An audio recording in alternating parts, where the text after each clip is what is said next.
nesta igreja local, no dia do Senhor, para praticar a comunhão com todos aqui. Gostaria também de ressaltar que é uma honra imensa compartilhar com vocês as sublimes e profundas verdades reveladas de Deus em sua santa palavra. Palavra esta que chama o pecador ao arrependimento. Palavra que edifica a caminhada dos crentes neste processo de santificação. Por isso, glória a Deus por tudo isso. Como vocês já puderam perceber em sermões anteriores, eu tenho meditado na Epístola de Tiago, e hoje não vai ser diferente. Portanto, já os convido a deixar aberta a sua Bíblia na Epístola de Tiago. Mas antes de nós avançarmos na exposição dessa mensagem, eu gostaria de compartilhar com vocês um caso para servir de ilustração à mensagem de hoje. Este caso, ele foi retirado de um livro muito bom, fininho, porém muito bem produzido, muito bem organizado por Joel Bick, chama-se Raiz e Fruto, justamente para trabalhar o tema de hoje, raiz, nossa fé enraizada em Cristo Jesus, e esta fé enraizada em Cristo Jesus deve produzir frutos, deve frutificar. Então, este caso aqui, que eu vou daqui a pouquinho narrar para vocês, como falei anteriormente, vai servir de ilustração para a mensagem de hoje. Tudo bem assim? Então vamos ao caso. Suponha que você foi convidado a participar de uma assembleia de sua igreja para decidir sobre o ingresso de 2 candidatos à membresia da sua igreja. Olha que responsabilidade, né? A igreja reunida para decidir o ingresso, de 2 pessoas que pleiteiam entrar na membresia. Entretanto, para que isso aconteça de maneira responsável, há uma condição. Os candidatos deverão fazer uma profissão de fé confiável perante a todos, a assembleia. E de acordo com a resposta dada por eles, você terá a responsabilidade de votar sim ou não, para o ingresso deles no hall de membresia. O primeiro a ser apresentado, eu denominei de Senhor Antônio, que teve que responder a seguinte pergunta: Senhor Antônio, baseado em que o senhor acredita que é cristão e deve ser recebido na comunhão dessa igreja? Prontamente, o senhor Antônio responde que em sua vida inteira ele demonstrou ser um cristão firme. Ele também disse que ele cresceu na igreja e sempre foi muito religioso. Diz acreditar que a Bíblia é a palavra inerrante de Deus e tem crenças profundas, crenças reformadas. Ele tem crenças bíblicas, lê a Bíblia todos os dias, ora todos os dias e nunca deixa de ir a um culto. Além disso, o senhor Antônio também, ele asseverou que dizima com fidelidade e contribui financeiramente para obras filantrópicas de cunho cristão. Participa também de qualquer evento promovido pela igreja. É um esposo fiel, é um bom pai, é um trabalhador honesto. Por esses motivos, ele acredita ser um cristão fiel. E por isso ele tem a certeza que a Assembleia irá votar a favor do seu nome para ser incluído no hall de membros.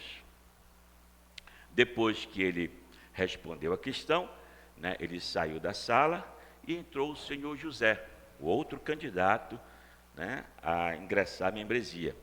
Houve uma certa preocupação geral da Assembleia, dos presentes ali, né, porque sabia-se que ele não estava frequentando tão assiduamente a igreja, né, mas a mesma pergunta foi feita para ele. Senhor José, baseado em que o senhor acredita que é cristão e deve ser recebido na comunhão dessa igreja? E ele também prontamente respondeu. Todos ficaram, de certa maneira, felizes e ao mesmo tempo surpresos com a resposta, pois seu José foi enérgico, firme, direto e objetivo. Ele disse: minha resposta é simples e direta. Eu nasci de novo, eu fui justificado, sou salvo e confio somente no sangue de Cristo para a salvação. E todo louvor seja dado à graça soberana de Deus. Aleluia! Depois disso, o seu José também deixou o recinto e a Assembleia passou a considerar. Imediatamente, uma voz entusiasmada ecoa dizendo: certamente o senhor José verbalizou o que é essencial. Sua fé está depositada em Cristo Jesus e isso já basta. Mas, para a surpresa de todos, o pastor presidente tira do bolso uma carta que diz, e nesta carta diz para que a Assembleia possa ser cautelosa quanto ao ingresso do seu José na membresia dessa igreja, pois ele é inconstante em seu modo de viver. Nesse instante, a Assembleia passou a saber que ele oprime a esposa, é duro, cruel demais com os filhos e não é nada honesto em seus negócios. Sua vida não corresponde ao que ele professa. E agora, de acordo com o exposto, quem deve ser eleito a ingressar à membresia dessa igreja? Seu Antônio? Seu José? Os dois? Nenhum dos dois? Permita-me deixar esse assunto de lado um pouquinho, né? E após a exposição dessa mensagem, voltaremos a considerar o caso para darmos o veredito. Tudo bem assim? Então, podemos abrir agora a nossa Bíblia na Epístola de Tiago, no capítulo 2. Identifique o capítulo 2.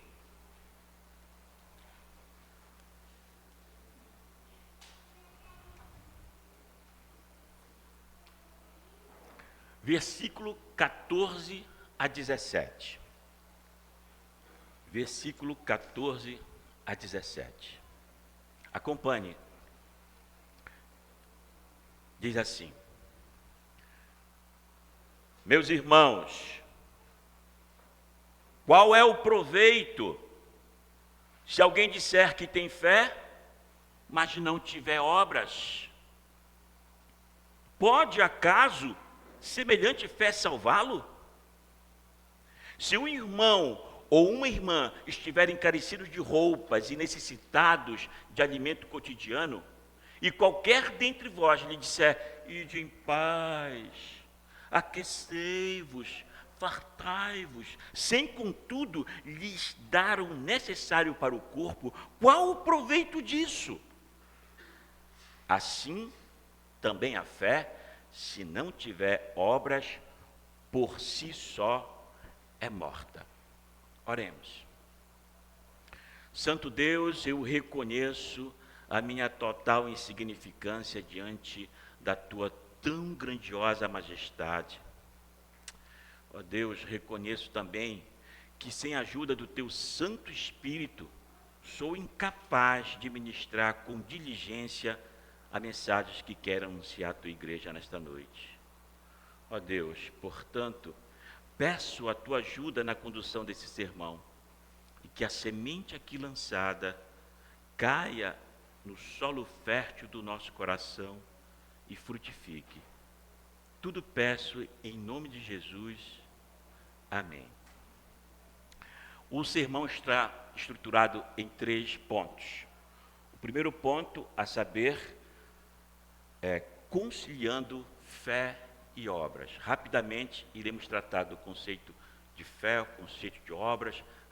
Rapidamente iremos verificar a visão de Paulo sobre esse assunto, a visão de Tiago. Os dois se contradizem? Não, né? Mas há uma harmonização desses 2 pontos. O segundo ponto, iremos caracterizar a fé que é morta, no versículo 15 e 16. E o terceiro e último ponto, iremos considerar as evidências de uma fé salvífica. Mas a guisa de introdução é prudente para o melhor entendimento do assunto. É importante considerar alguns pontos fundamentais para que possamos compreender a exata intencionalidade desse autor ao escrever esta carta aos irmãos da época. Devemos considerar, por exemplo, o próprio autor, quem a escreveu, para quem esta carta foi destinada, qual a mensagem nela compartilhada, em que contexto ela foi escrita, o que ela nos fala hoje. Somente assim poderemos tirar lições poderosas para a edificação da nossa fé cristã. Então, seguimos. Tiago, como bem já sabemos, é o autor desta carta. Ele é irmão do próprio Jesus Cristo. Segundo consta nos anais da história bíblica, no início, Tiago havia rejeitado Jesus como Messias, mas depois, pela graça irresistível de Deus, ele teve o coração convertido, passou a crer nele, em Cristo Jesus, passou a servi-lo de modo abnegado. Tiago, então, creu, amadureceu na fé e tornou-se o principal líder da igreja em Jerusalém. Tiago foi uma dessas pessoas seletas para quem Cristo apareceu depois da ressurreição. Tiago esteve no cenáculo com os apóstolos no dia de Pentecostes. Tiago participou do importante concílio de Jerusalém. Tiago também foi reconhecido como uma das colunas dessa igreja, ao lado de Paulo, ao lado de João. Por isso, Tiago escreve com toda a autoridade aos seus contemporâneos. Escreve, na verdade, para todos os irmãos em Cristo que no momento estavam sendo dispersados por causa da perseguição promovida aos crentes na época pelo governo de Herodes de Agripa. Nesse período, a igreja estava passando, por conta disso, por inúmeras adversidades, duríssimas provações. E é justamente para esses irmãos, nesse contexto, que Tiago lança a mão da pena por meio dessa carta para orientá-los a enfrentar com sabedoria as adversidades e provações que sofriam naquele momento. Os sermões anteriores trataram justamente disso tudo. E sobre o que ele escreveu, qual o propósito da carta? Escreve justamente para fortalecer os irmãos que estavam passando por essas tribulações. Entretanto, é possível inferir que, além disso, neste momento aqui, Tiago, ao exortá-los, coloca em destaque, aqui é o centro dessa questão aqui, coloca em destaque a imaturidade cristã no enfrentamento das adversidades. Pois, em meio a tribulações, muitos não estavam conseguindo praticar o que professavam. Por isso, aqui, nesse trecho, nesta mensagem, ele é enfático quando diz que a fé sem obras é morta. Passemos então para o nosso primeiro ponto. conciliando fé e obras. Vamos tratar desses conceitos.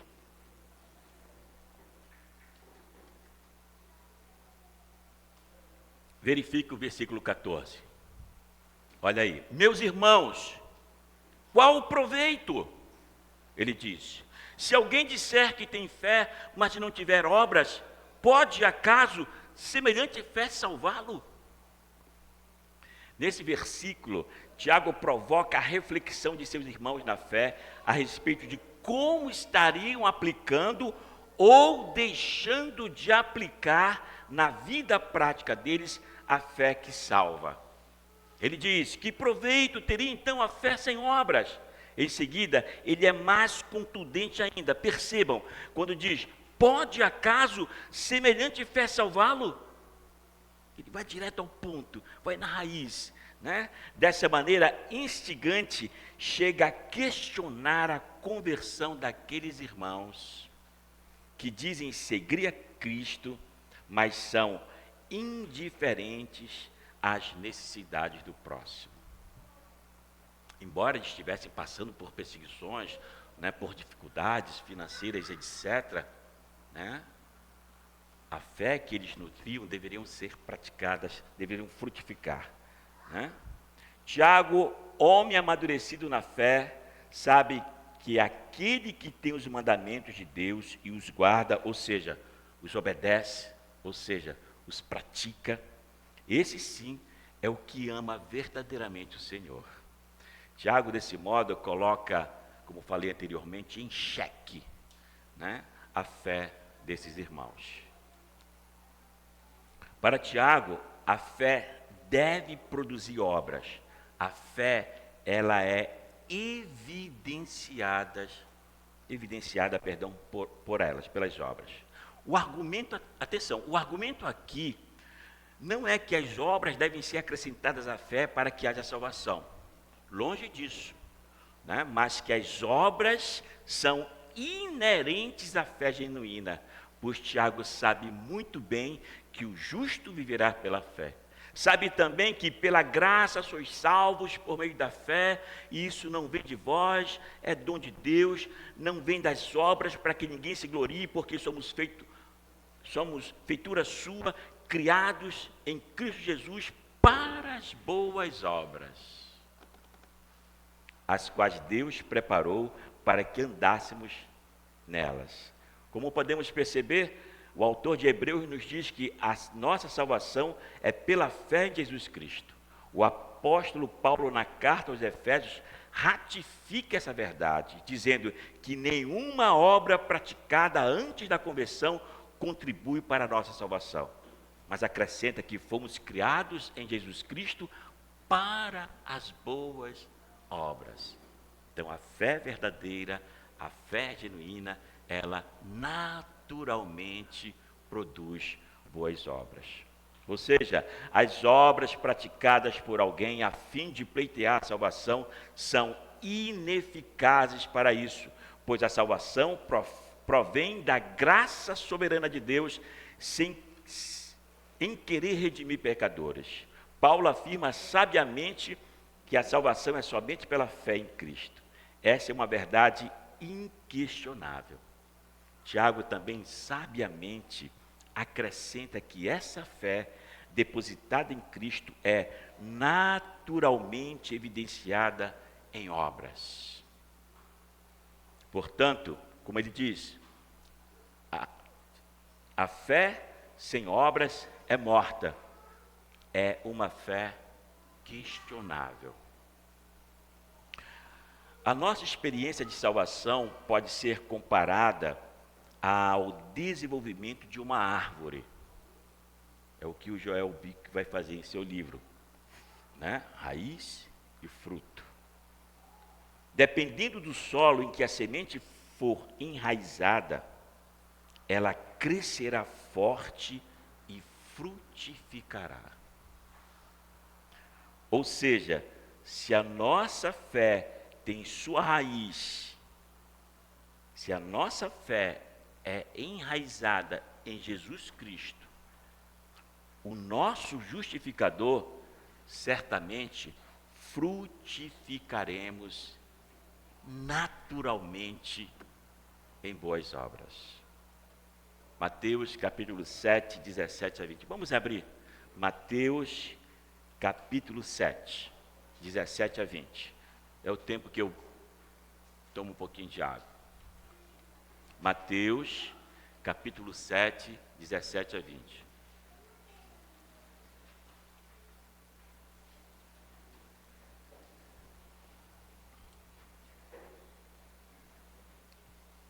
Para ilustrar a comparação em relação à árvore. Diz assim a palavra de Deus: assim, toda árvore que produz bons frutos, assim, toda árvore boa produz bons frutos. Porém, a árvore má produz frutos maus. Não pode a árvore boa produzir frutos maus, nem a árvore má produzir frutos bons. Toda árvore que não produz fruto é cortada e lançada ao fogo. Assim, pois, pelos seus frutos os conhecerei. Que tipo de árvore somos nós? Cabe aqui essa pergunta, para nós refletirmos este ponto aqui. Em que solo está enraizada a nossa fé? Temos produzido bons frutos? Ou somos ainda infrutíferos? Lembremos, enfim, que a verdadeira fé produz necessariamente bons frutos. Passemos para o segundo ponto. Vamos considerar agora os versículos 15 e 16. Visualize na sua Bíblia. Aqui nós iremos tratar já das características da fé que é morta.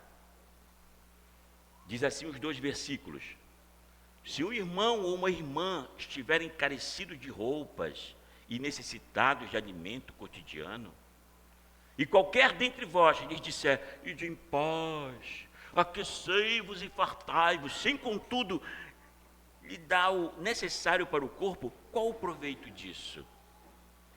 Olha a indagação que ele faz. Tiago aqui aponta para a união inseparável entre fé e obras. A fé verdadeira, proveniente da graça soberana de Deus, naturalmente deve produzir obras, pois, já sabemos, fomos salvos para as boas obras. Aqui, obras são atos de amor e misericórdia praticados pelos cristãos em cumprimento à lei de Deus. Mateus capítulo 22, 37 a 39 diz assim: respondendo-lhe Jesus: amarás o Senhor teu Deus de todo o teu coração, de toda a tua alma, de todo o teu entendimento. Este é o grande e primeiro mandamento. O segundo, semelhante a este, é: amarás o teu próximo como a ti mesmo. Tiago suscita desse modo que há um contrassenso, ou seja, é contrário à boa lógica bíblica dizer amar a Deus, entretanto, negligenciar, por exemplo, um pedido de ajuda feito por algum irmão necessitado, necessitado de algo material ou de um ombro amigo, necessitado de um bem material ou de um sábio conselho. E tudo ser resolvido, entre aspas, apenas pelo balbuciar de algumas palavras de apoio, jargões bíblicos desprovidos de materialidade. É basicamente isso que Tiago está dizendo. Os irmãos estão precisando agir de maneira prática. É inconcebível para Tiago um cristão dizer que tem fé em Cristo, mas não pratica boas obras. A fé que consiste somente de palavras não são capazes por si só de evidenciar a fé genuína. É claro que ninguém consegue sondar o coração do homem para dizer se ele possui a fé que salva. Somente Deus tem esse poder, nós sabemos disso. Mas aquele que professa ser cristão mas não pratica boas obras, segundo Tiago, deve ter a fé questionada. Todavia, aquele que diz amar a Deus, tem Jesus Cristo como seu Senhor e Salvador e pratica boas obras, esse evidencia externamente a fé salvífica. Ele crê em Cristo, ele professa Cristo, e a sua profissão de fé, né, vai além das palavras. Né? A todo momento ele está sendo misericordioso, está sendo generoso, né, está sendo amigo, né, prático, provedor. Tiago apela para uma fé que se justifica na ação. Ele se mostra profundamente incomodado com aqueles que dizem ter fé, mas expressam apenas de modo verbal, mesmo em situações que exigiam a ação prática, exigiam uma ação urgente e eficaz. Como vimos na época, devido à perseguição de Herodes de Agripa, muitos estavam precisando de socorro urgente, mas estavam sendo negligenciados, até mesmo pelos mais afortunados. As palavras podem até ser bem intencionadas, nós sabemos disso, né? Mas elas não matarão a fome de ninguém, não aquecerão o corpo do frio, nem darão abrigo ao desabrigado.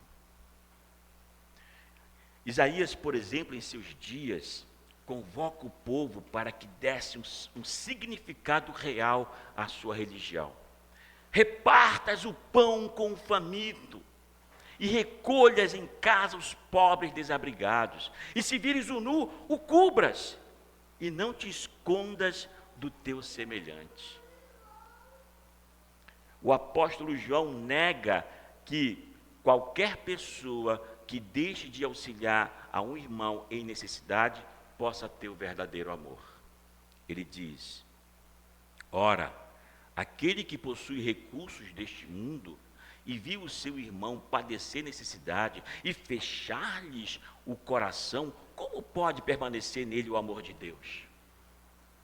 Filhinhos, não amemos de palavras, nem de língua, mas de fato e de verdade. E nisto conheceremos que somos de verdade, bem como perante ele tranquilizaremos o nosso coração. Esta advertência precisa ser constantemente ouvida pela igreja.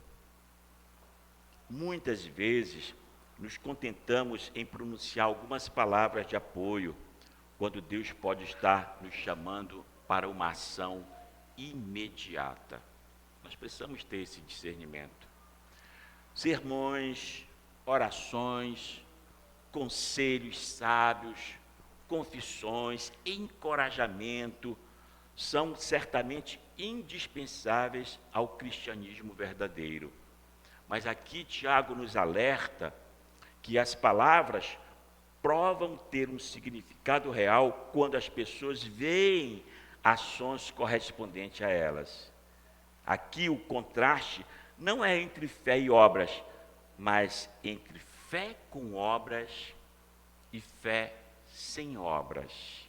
Segundo Tiago, como nós já sabemos e enfaticamente tenho repetido, né, uma fé sem obras é semelhante a um corpo sem espírito.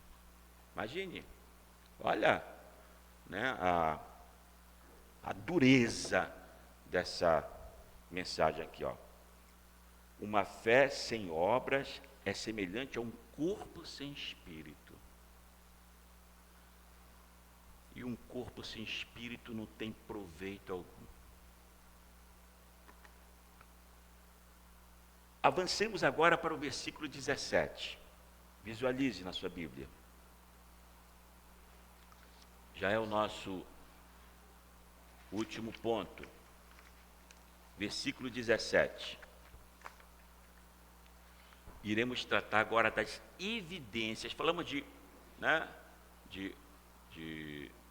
fé morta e agora evidências de uma fé salvífica. Assim também a fé, se não tiver obras, por si só é morta. Aí eu fiz o contraponto. Acompanhe.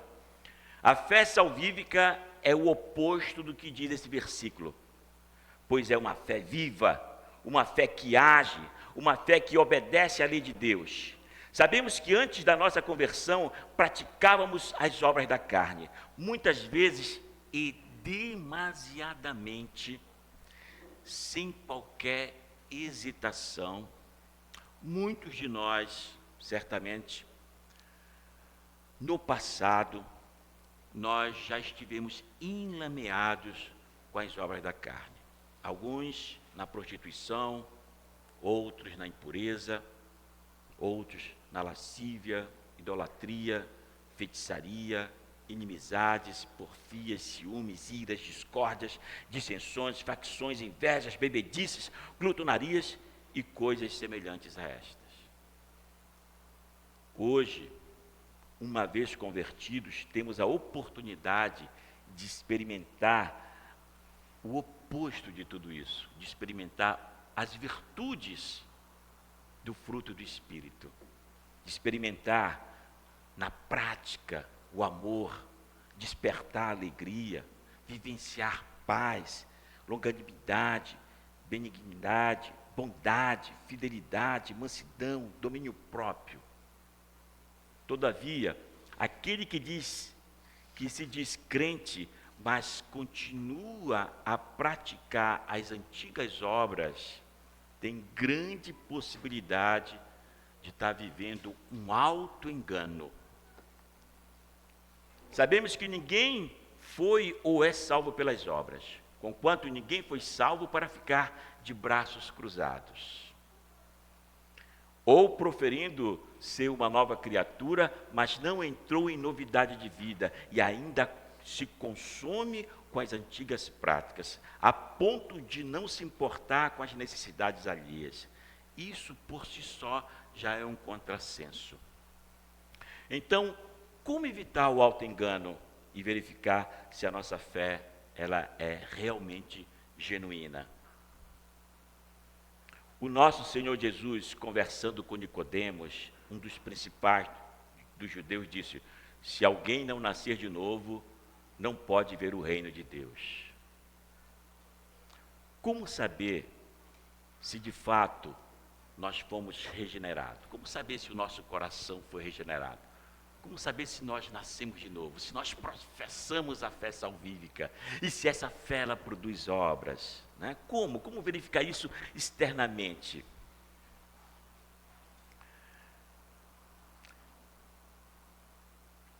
Nem todo aquele que diz Senhor, Senhor, herdarão o reino dos céus. Mateus 7:21. Ou seja, nem todo que afirma ser cristão realmente o é. Todavia, não tem como termos um encontro verdadeiro com Deus e continuarmos sendo a mesma pessoa sem mudança alguma. Isso nós devemos refletir.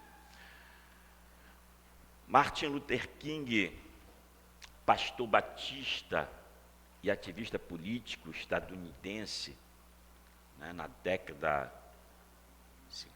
50, 60, ele foi bem ativo, uma vez pronunciou: eu não sou quem eu gostaria de ser.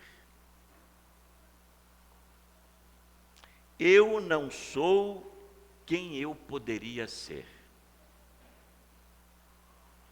Ainda eu não sou quem deveria ser. Aí olha como ele conclui, gente. Mas graças a Deus, eu não sou mais quem eu era. Nós precisamos entrar em novidade de vida. Embora ainda não sejamos perfeitos, podemos ver que algo mudou em nossas vidas. A garantia de uma vida regenerada não está apenas em ir à frente em um culto ou fazer uma oração. É necessário que percebamos algumas evidências. Aí eu trouxe aqui para compartilhar com vocês O comentário a respeito desse ponto, retirado do livro Conselhos Importantes para Novos Cristãos, né, do nosso pastor Fernando Angelim, que nós usamos aqui na classe de novos membros. Ele aponta aqui de maneira objetiva tais evidências, sendo elas de cunho doutrinário, cunho moral e cunho social. Em relação às evidências doutrinárias, em relação à nossa profissão de fé, diz a respeito em quem depositamos a nossa fé. Nesse caso, a fé genuína tem a sua raiz em Cristo Jesus. Tudo começa aqui. Porque Deus amou o mundo de tal maneira, em João 3,16 nós vamos ter essa afirmativa. Porque Deus amou o mundo de tal maneira que deu o seu Filho unigênito, para que todo aquele que nele crê não pereça, mas tenha a vida eterna. Então a evidência doutrinária, né, ela é o carro-chefe aqui. Jesus Cristo, perfeitamente Deus, perfeitamente homem, pagou o preço na cruz do Calvário pelos nossos pecados. Nós estávamos condenados a amargar a solidão eterna das trevas. Porém, ele pagou com a sua morte todo o escrito de dívida que pesava sobre nós. Desse modo, nos resgatou das trevas e nos trouxe para a luz. Por isso, devemos reconhecê-lo como nosso Senhor e Salvador. Essa deve ser a nossa única profissão de fé. Reconhecer Jesus como nosso Senhor e o nosso Salvador. Em quem a sua fé está depositada? Somente em Cristo Jesus? Ou você também deposita a sua esperança em outra pessoa ou em coisas? Lembre-se, Cristo deve ser o nosso Senhor e Salvador. Não há outro meio de se chegar a Deus. Há também a evidência moral, a conduta ética do cristão. Já sabemos que as obras por si só não têm poder para salvar ninguém, pois a salvação é pela graça, mediante a fé em Cristo. Porém, como já dizia Tiago, uma fé verdadeira é evidenciada por obras, pois a fé sem obras é morta. Além disso, não fazemos boas obras para sermos salvos, mas as fazemos porque fomos salvos para as boas obras. Nesse sentido, devemos observar a nossa conduta de vida, pois Jesus disse: se me amais, guardai os meus mandamentos. Logo, examinemos a nós mesmos neste momento. Houve alguma mudança em nossa atitude? Nós verdadeiramente estamos convictos disso, de que nós entramos em novidade de vida, que estamos num processo, né? Nós lutamos, né, contra o pecado. E quando pecamos, se porventura pecarmos, nós praticamos verdadeiramente o arrependimento e procuramos não pecar mais? Como é que está a nossa relação com o mundo? Nós temos amizade com o mundo ou reprovamos as coisas pecaminosas? Ou as toleramos, por exemplo?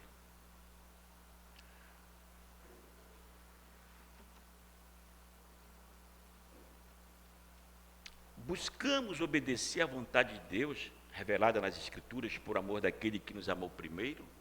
Então são perguntas providenciais para que nós possamos refletir à luz, né, do que Tiago está nos oferecendo aqui. Há também a evidência social. Passamos pela evidência doutrinária, a evidência moral, nossa conduta, né? E precisamos também verificar a nossa evidência social, o socorro aos necessitados. Aqui trata-se da demonstração do amor pelo próximo. Nisto, conhecerão que somos discípulos de Jesus, se amarmos uns aos outros. Você ama as pessoas? Saiba que, como cristãos, nós somos chamados para amar até mesmo os nossos inimigos. Este amor não pode ser imitado ou fingido. É algo que somente Deus pode produzir em um ser humano. Quem ama a Deus deve também amar as pessoas. Quem diz que ama a Deus, mas não ama o seu irmão, está enganado. Devemos amar o próximo, assim como Deus nos amou. Os que perceberam essa evidência podem cada vez mais ter a certeza da salvação. Poxa vida, eu creio em Cristo Jesus. Eu sinto, eu percebo, que o meu coração foi regenerado. Eu entrei em novidade de vida. Eu deixei de fazer as coisas que eu fazia, as pecaminosidades que eu fazia, sem qualquer hesitação. Mas hoje não. Hoje eu procuro as virtudes do fruto do Espírito. E em relação à minha vida social, a evidência social aqui da minha salvação, como é que está a minha relação com os irmãos? Eu fecho os olhos diante de um necessitado, por exemplo? São questões que nós precisamos refletir sempre. E a carta de Tiago, ela é primordial para isso. Por favor, Mateus capítulo 25. Vamos abrir Mateus capítulo 25 para fecharmos este último tópico aqui.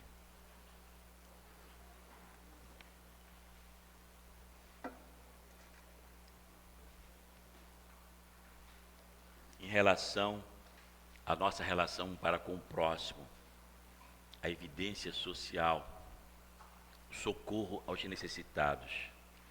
Mateus capítulo 25, versículo 34 a 40, é o nosso último tópico.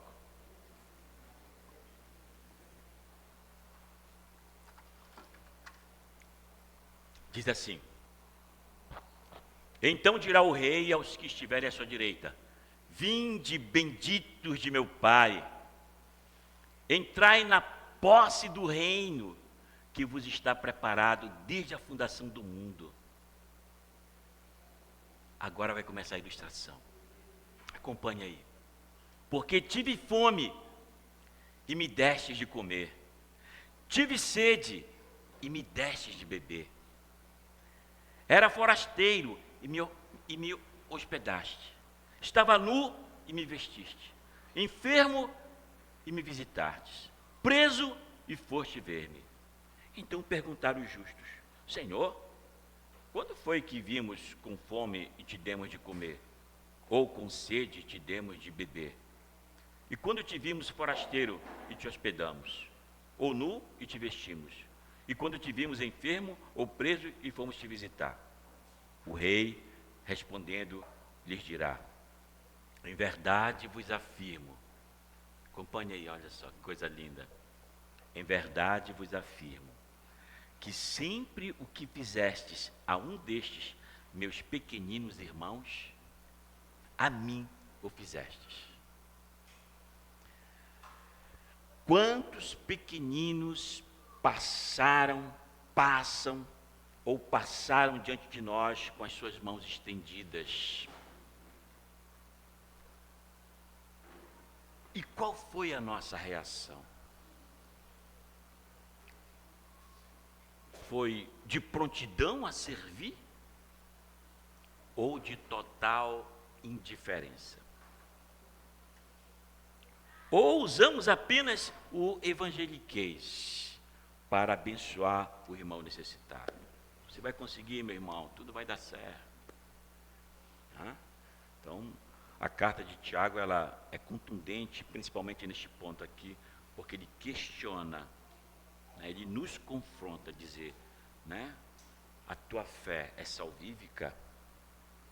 A tua fé produz obras, frutos de vida ou de morte, É viva ou morta? Para concluir, irmãos, o que aprendemos hoje?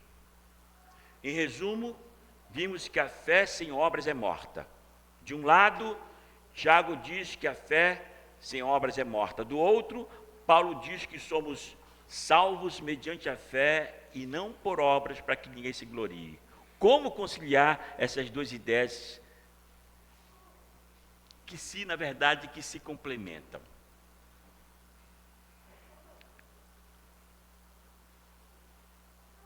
Entendendo que a verdadeira fé produz boas obras. Ficou claro isso para todos? A verdadeira fé, ela naturalmente produz boas obras. Naturalmente, nós não iremos virar o rosto para quem está nos pedindo um pedaço de pão, né? Naturalmente, nós iremos servir com alegria. É dessa maneira que nós conseguimos conciliar, né, esses dois pontos, né, fé e obras. A verdadeira fé produz boas obras. A fé que nós professamos, ela tem produzido boas obras? Após essa abordagem, gente, já podemos voltar a considerar o caso apresentado inicialmente. Lembram? O senhor Antônio, o senhor José estão pleiteando ingressar à membresia. Quem você incluiria no hall de membros da sua igreja? O seu Antônio ou o seu José? O primeiro, o Antônio, como vimos, ele tem um perfil legalista. Ele acredita que tem algum mérito que o recomenda a Deus. Ele ainda não entendeu que o homem é justificado somente pela fé e não por obras. Já o senhor José tem o perfil de um antinomiano, ou seja, professa a fé em Cristo, mas desconsidera a necessidade de uma conduta baseada na lei moral de Deus. Isto é, ele tem todas as palavras certas, mas a sua conduta não evidencia a realidade do que ele diz. Nesse sentido, nenhum dos dois poderiam ser admitidos no hall de membros da igreja. Precisariam, sim, ser discipulados até o momento em que o Espírito de Deus regenerasse o coração, verdadeiramente o coração deles, e pudéssemos ver os frutos de arrependimento e fé genuínos. Como nós nos encontramos aqui e agora? Você vê frutos produzidos em sua vida, os frutos das boas obras que brotam da raiz da fé? Há um desejo em seu coração de viver em obediência a Deus? Você vê uma prática crescente, habitual, progressiva de justiça em sua vida? Você sente que seu amor pelas coisas do mundo diminuiu cada vez mais? Em contrapartida, você sente que seu amor pelas coisas de Deus é crescente? Você percebe o desenvolvimento do seu amor prático, a frutificação da sua fé? Se a sua resposta for sim, ainda que seja um sim tímido, há uma verdadeira fé enraizada dentro de você, a qual está produzindo frutos. Não é necessariamente uma grande fé em Deus que salva, mas sim a fé em um grande e poderoso Deus. É a presença de boas obras que autentifica a sua fé. Elas testemunham que a sua fé é viva, verdadeira e salvífica, pois as raízes da fé salvífica não são mortas e artificiais, mas vivas e genuínas. Se por um lado, se por outro lado, você percebe uma dicotomia em sua vida, ou seja, você vem à igreja aos domingos, ouve a palavra de Deus e depois volta para o mundo, não há mudança de vida, então isso deve ser um motivo de preocupação. É hora de você se perguntar: a minha fé é verdadeira? A minha fé é viva? A raiz da minha fé raiz da fé graciosa existe dentro de mim? Essas reflexões certamente vão te levar a considerar a necessidade de você se arrepender dos seus pecados e depositar a sua fé em Cristo Jesus. Somente a fé em Cristo salva, mas a fé que salva, ela nunca está sozinha, ela sempre está acompanhada de boas obras. A fé salvífica é uma fé que age. Somos verdadeiros cristãos. Se somos verdadeiros cristãos, a raiz da nossa fé produzirá uma frondosa árvore que no devido tempo frutificará. Aleluia por isso.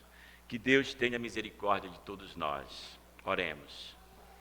Santo Deus, Pai de nosso Senhor Jesus Cristo, Deus querido, Deus amado, nós te agradecemos, meu Pai querido, pela mensagem de hoje. Ó Deus, nós tivemos a oportunidade de ouvi-lo, né, por via da epístola de Tiago, Senhor. A oportunidade de refletir, Senhor, sobre a nossa fé, né, sobre em que solo está enraizada a nossa fé. Ó Deus, nós tivemos a oportunidade de refletir sobre a prática da nossa fé. Ó Deus, se realmente a nossa fé é genuína e se está, ó Deus, frutificando, produzindo boas obras, Deus querido. Ó Deus, nós te agradecemos, né, por esta orientação que nós recebemos hoje, Deus. Ó Deus, e que esta verdade, esta semente da verdade, Deus, alcance o solo do nosso coração e no devido tempo, com a ação do teu Santo Espírito, possa frutificar e que a nossa fé se fortaleça e que as sobras e os frutos dessa fé também sejam vistos e possam impactar esta cidade. Ó Deus, em teu nome que pedimos tudo isso e já te agradecemos hoje e sempre. E a igreja reunida aqui diga amém.